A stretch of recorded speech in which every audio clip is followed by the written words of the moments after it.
Yeah, what is up, everyone? Renku from Guard here. And we are back after being away from quite a long hiatus. I've been trying to get some content up, but it's been really busy. However, we had a special request for a deck profile. So I am going to bring that person's request to light. And it is for my personal Narukami deck for standard format.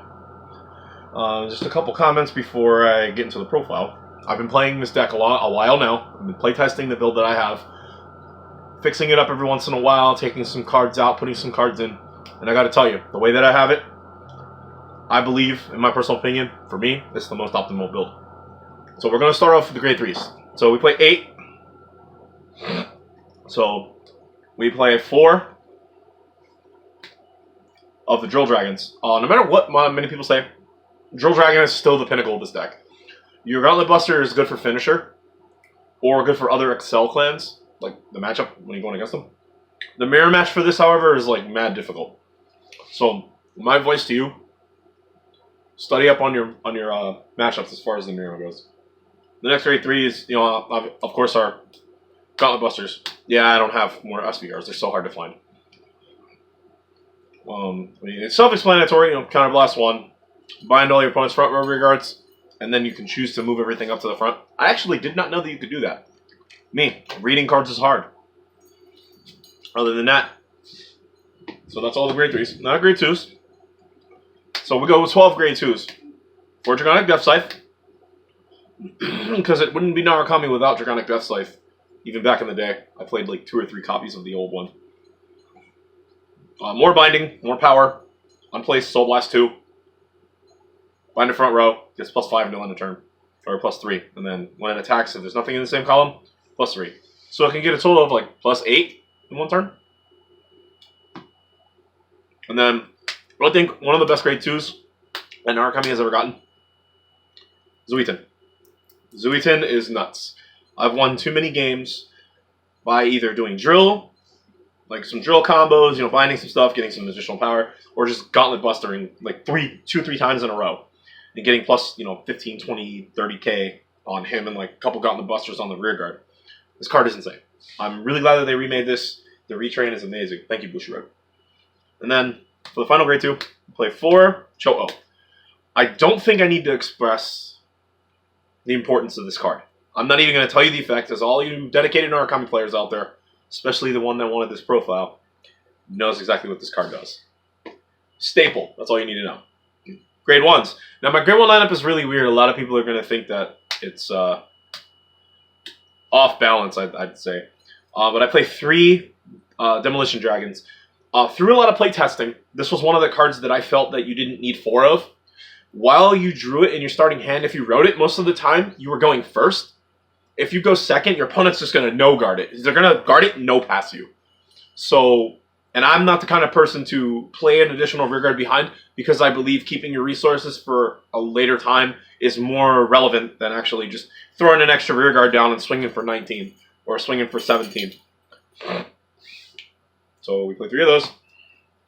And then we play 3 of the Bolt Captures. I did not realize how good this card was. I was wondering a while ago why people were playing multiples of this card in their decks, until I realized that you can actually move units that are behind the vanguard to the front row. That's insane. So this card right here makes Narukami even more of a deck than what it used to be. Don't have to worry about that pesky drill. And then probably the best, well, second best grade 1 that Narukami has, the Desert Gunner. Now, at the end of the battle that your vanguard attacks, you choose a unit, it gets 3k, and you Sentinel block for the rest of the turn whenever that unit attacks. So this card is really good when you're doing drill combos along with Cho-Oh, because you can swing with your drill, use this skill. At the end of the battle, put the standby skill on the restand, and then you resolve the grade 1 to give Cho-Oh +3, and then restand.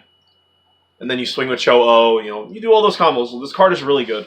For a while I didn't have it in my deck, and then I actually just threw 3 of them in there, and it worked out pretty well. I was like X1 at a couple local tournaments, and then at Bushiroad I was undefeated until about round 4 or 5, and then I just kind of lost out. Like, Deep Release is really hard for this deck to deal with. And then the best grade one in the deck is definitely the Rising Phoenix. Whenever you bind an opponent's unit, if it's in drop zone, you just superior call any number of them to the field that are in your drop zone. This card is Flaming nuts. Chicken, Part 2. Yes, Flaming Chicken. Thank you. All right, then the starter, explanatory. I don't like the new one. I like the foily ones. And now we play 5 draws.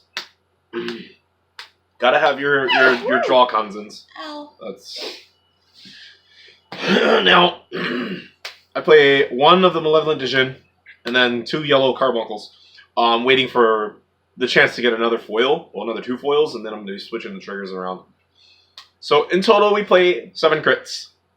I felt, at first I had a couple fronts in here. That was when I was at Bushi Road. And then I realized that the fronts weren't really doing it for me. So I decided to take them out. So that was pretty much that.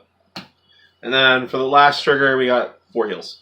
My buddy that actually requested me to do this profile, he said that our builds might be the same, but he wanted to just take a look and see what my mindset was, because we have that kind of relationship where, you know, if one of us doesn't understand the deck, you know, the other will hit each other. We'll hit each other up, and we'll talk about it a little bit and throw our ideas at each other and see what we can do as far as, you know, playtesting and stuff goes.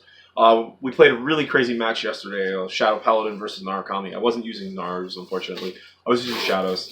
I've been doing really well as far as that deck goes. But that deck profile will come up.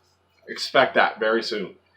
But with that being said, I am going to sign off. That was the Narukami deck profile, and I appreciate all of our viewers watching.